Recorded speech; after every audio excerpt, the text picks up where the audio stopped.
Hi everybody, Ms.Jackson here. On We're going to be continuing on with Witchlings by Claribel A. Ortega. We're on chapter 2 now. So before we begin, we're going to take a deep breath.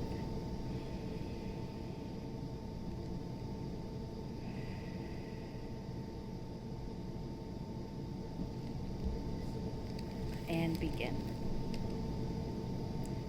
This is so exciting, Thorn said as the three witches gathered in a circle to complete the ceremony.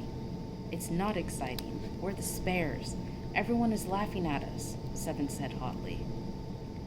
All the soon-to-be formed covens were assembling into circles around the square, waiting for the Grand to seal their fates. Technically, they were still witchlings until their circle was sealed, cementing them as a true coven. Everyone's coven had to be sealed by a magical contract to contain the magic and the witches in their own circles. It was meant to keep anyone from adding more coven members or becoming too powerful. Though Seven couldn't help but think that as a spare, being powerful wasn't something she'd have to worry about. Valley just stood there, looking smug. Why would she be smug about this? Exasperated, Seven grabbed the hands of the two witchlings beside her. She felt a chill as her fingers closed around Valley's cold, clammy hand. Of course, she felt like a cold-blooded vampire. It would be a shock if Valley Pepperhorn even had a heart. Seven couldn't keep herself from shaking her head, even as she saw the other covens around them start to close. You're both bonkers. Why are you okay with this? Being a spare it's the worst thing that could ever happen, Seven said. She dropped the other witchling's hands. Maybe neither of you understand this, but being a spare means we will be the town's outcasts our whole lives. Seven ticked each point off on her fingers. No advanced magic, no flying. We'll probably be stuck working for one of the terrible families on... Seven looked at Valley before finishing her thought. One of the terrible families on the hill. Valley just shrugged, still looking bafflingly smug, and Seven wanted to scream. It's still not the worst thing, and we're not supposed to question our coven or be ungrateful. If you don't remember that, our circle won't close, Thorn warned. Besides, I've never had two friends at the same time, Thorn said, almost under her breath. I know being a spare is not the best, but no coven means we'd be forever witchlings. Panic rose up in Seven's throat. She knew Thorn was right, and that she had to adjust her attitude unless she wanted to stay a forever witchling. Witches who never formed a coven. Witches who lost their magic completely. Seven took in a deep breath, then let one out. She could not let that happen, but fear prickled her skin. It was bad enough she was stuck with a coven of spares, but being a forever witchling was the most awful thing that could happen to anyone in the 12 towns. No magic meant all her years of practice and hard work learning spells would go out the window. She'd have no chance at her dream job as a reporter for their town newspaper, The Squawking Crow.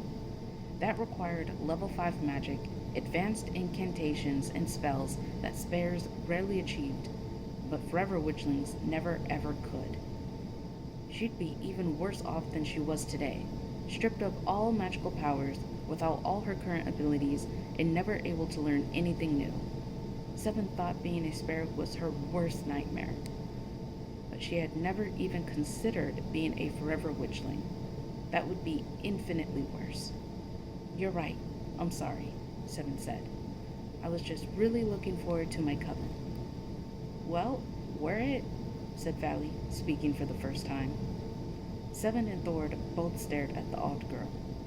She didn't look like any of the other kids from the hill, with their pastel-colored clothing, neat hair, and bright smiles. No, Valley was quite the opposite. For one thing, she was tall, way taller than either Seven or Thorn, and probably all the other kids in their class too. It wasn't unusual for witches to wear black. In fact, it was Seven's favorite color. But Valley never ever wore anything different. It was always black top, jeans, boots, and sweater.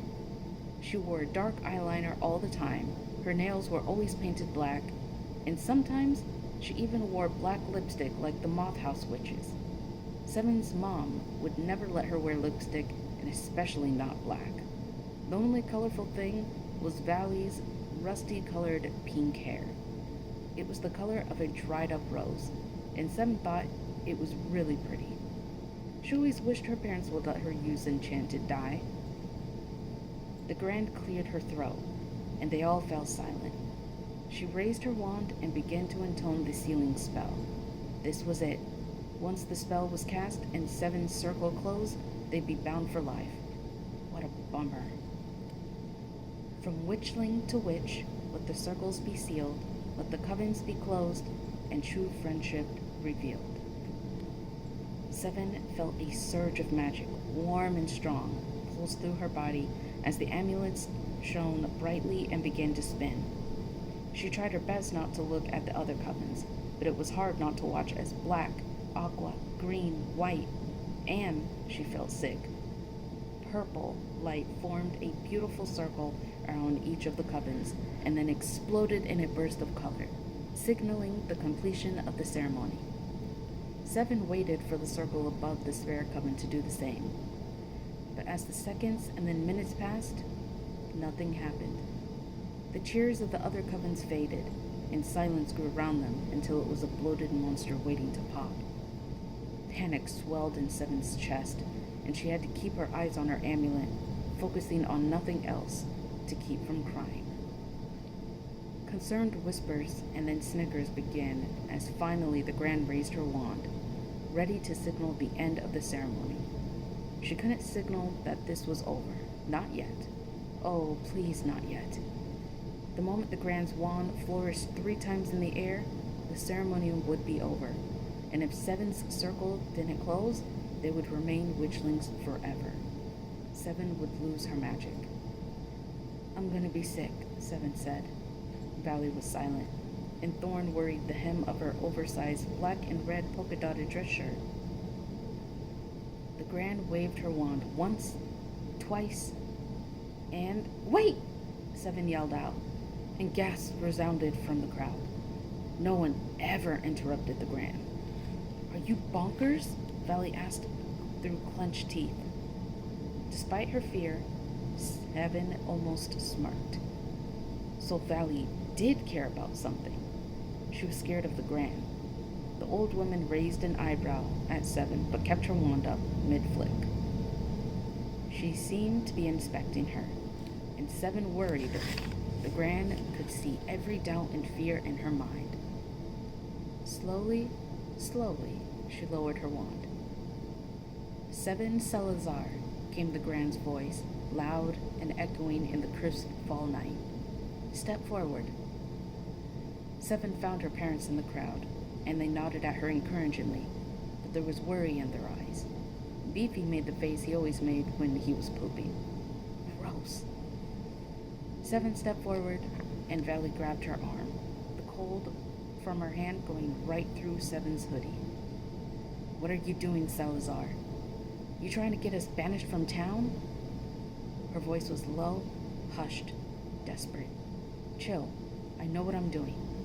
Seven did not know what she was doing. She stepped closer to the center of the square and looked up at the Grand. She looked even more intimidating up close, like a sea of black fabric and twinkling stars, like a goddess. Seven's eyes teared up just looking at her. "Grand." Seven projected her voice as much as she could, tried to make herself sound confident despite the nervous energy coursing through her. She wanted to run all the way home and hide under her covers forever. Or maybe the ground would just open up right now and swallow her whole. It would be quite convenient. But she wouldn't run, and nothing would save her right now. She had to do this herself. "Gran," she repeated, making a circle with her hand and holding it to her chest in the sign of for respect. The Grand pressed the tips of her fingers to her mouth, then gestured at Seven, a blessing. She could speak. "I'm sorry for the interruption. but I'd like to invoke the clause of the impossible task. The crowd around them gasped, but Seven continued, undaunted. As we've learned, any witch is entitled to invoke this clause in order to save themselves and their coven from permanent witchlingdom. I know it's not done often, and I know the task we'll receive is impossible, but I'm willing to take that chance. The Grand raised her other eyebrow, so both eyebrows were now high on her face, and she looked equal parts amused and surprised. "Oh," said Thorn from somewhere behind Seven. Valley just grunted.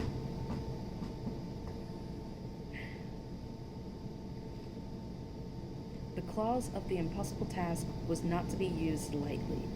It provided a chance for forever witchlings to close their circles by completing an impossible task. Impossible because only one coven of the 8 who'd invoked the clause in the history of the 12 towns had solved it.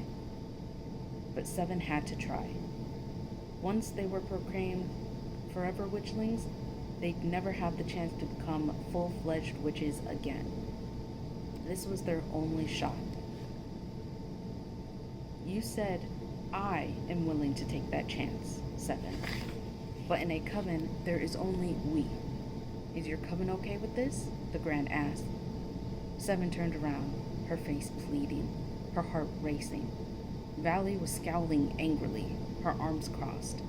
Thorn had her hands clasped and was biting her bottom lip, but nodding enthusiastically. "It's better than being a forever witchling," Thorn said. "I say let's do it." Seven beamed, then turned to Valley expectantly. Valley shrugged one shoulder. "Fine. We're already the little worst. Might as well try." Seven gave Valley a reluctant smile and turned back to the Grand. "My coven is on board, Grand." "Very well. You have my blessing. I will consult with the Oracle, and your task will present itself in the next few hours." Seven gulped. She had hardly gotten used to the idea of being a spare. Now she'd have to deal with whatever the impossible task would be. Would they have to construct a seaworthy ship and find the elusive boggy crone river creature? Find invisible plants? Defeat a warlock in a magical duel? It could be anything. "I will then deliver your impossible task in accordance with 12 town laws. Until then, you remain witchlings." The Grand gestured for the spares to come forward, and as they stood there lined up, she made a giant X over their heads, magic to seal the contract until the impossible task began. And then they would only have 3 weeks. 3 weeks to solve the mystery, 3 weeks to complete the task, 3 weeks to fix this, or they'd lose their magic and be witchlings forever. Seven looked at Valley and Thorn. She wasn't sure how she was supposed to solve the task, with her bully and someone she didn't even know. What Seven did know was that she had never given up on anything before, that she was smart, she was capable, and no matter what was thrown her way, Seven was ready. Chapter 3. As it turned out, Seven was not ready. Moments after the Grand ended the ceremony, the Oracle swept through the square, their long holographic cape billowing in the night breeze, their crystal ball suspended in the air beside them. They spoke to the Grand for only a minute, maybe 2, as curious Ravenskillians watched. The Grand looked taken aback by something the Oracle had said, and seemed to say, "Are you sure?" But Seven couldn't be positive. Whatever it was, the look on the Grand's face did not bode well. Seven's body tensed. Surely the Oracle couldn't have seen their task already. But the colors inside the crystal ball were whirling, red mixed with swirls of gray. Seven wanted to run to her parents, but she didn't want to look like a baby. She wouldn't give the other witches in her class or the adults who were snickering and looking sorry for her the satisfaction. She'd rather eat her witch's hat. "Spares!" the Grand called out. "I have received your task from the Oracle." "Thank you, Sybil," the Grand said. The Oracle nodded and retreated in the spare's direction. Seven had never seen them this close up. Their high cheekbones shimmered with silver fey dust, a magic enhancer, and their long purple hair flowed in shiny waves. As they got closer, Seven noticed how sharp the edges of their face were, almost like they were carved from a shiny rock. "Good luck," Sybil whispered as they passed the witchlings. In their crystal ball, Seven swore she could see two glowing red eyes. Valley, too, seemed to notice, and the two witchlings shared a brief glance before quickly turning back to the Grand in unison. The night buzzed with the whispers of their neighbors gossiping around them. The entire thing was embarrassing and infuriating, but the worst part was Poppy, who was standing with her super special and shiny coven, smiling and laughing, as if Seven wasn't about to be served her fate. She couldn't even look in Seven's direction. A traitor and a coward. Seven scowled, but didn't take her eyes off the fountain. The gossipy Ravenskillians were like a swarm of bugs, annoying and gross, and she wouldn't give them the satisfaction of looking defeated. She put on her meanest, most fearsome look, and kept her chin up in the air. Thorn had kept her eyes glued to the ground, like she was looking for a missing rat's tail, until Valley reached across Seven and flicked Thorn on the chin. Thorn looked at her, startled, eyes wide as Valley gestured to Seven. "You make your face like hers, like you're about to hex someone. They want to see you upset. Don't let these butt-toads win." Thorn wiped at her tear-streaked face quickly and smiled softly at Valley. Seven had to work hard to hide her shock. Valley was being nice? "Ravenskillians," the Grand said. After only moments of scrying, the task has presented itself, and the Oracle and I have come to an unanimous conclusion. For the 9th time in history, 3 witchlings have invoked the impossible task and will learn what challenge they face. Seven's insides felt all jumbled, and she felt like everything around her was spinning. "Get hold of yourself, Salazar," she thought. The last thing she needed was to barf in front of the whole town. The Grand clapped her hands together, and a sound like thunder fell over them as the crowd cheered. "We will convene in 21 days to grant you full-fledged witch status, or for your punishment, which, according to the Oracle..." The Grand seemed to pause now, and looked out over the crowd. Seven followed her gaze to the Oracle, who was standing at the edge of the square. They nodded, a grave look on their face. The Grand nodded in response and continued. "Your punishment, if you fail, will be totification. Should you survive, that is." The Grand's voice sounded as heavy as Seven's heart felt. Toads. If they could not solve the task, they would be turned into toads. She couldn't believe that just hours earlier, this night was going to be a happy one.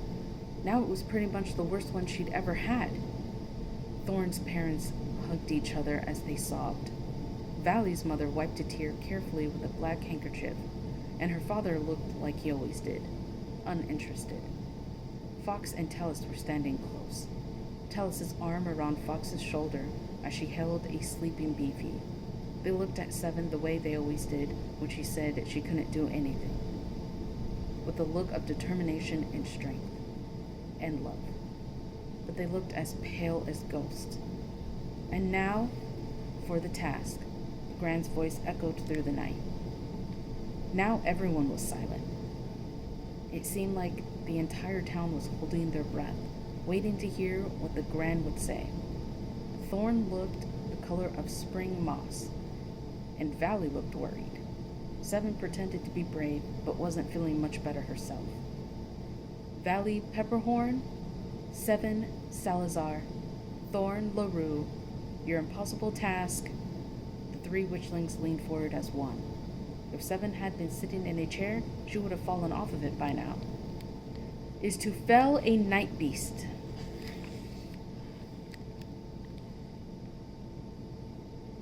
And that is the end of chapter 3. continue with chapter 4 in the next episode. So until then, everybody,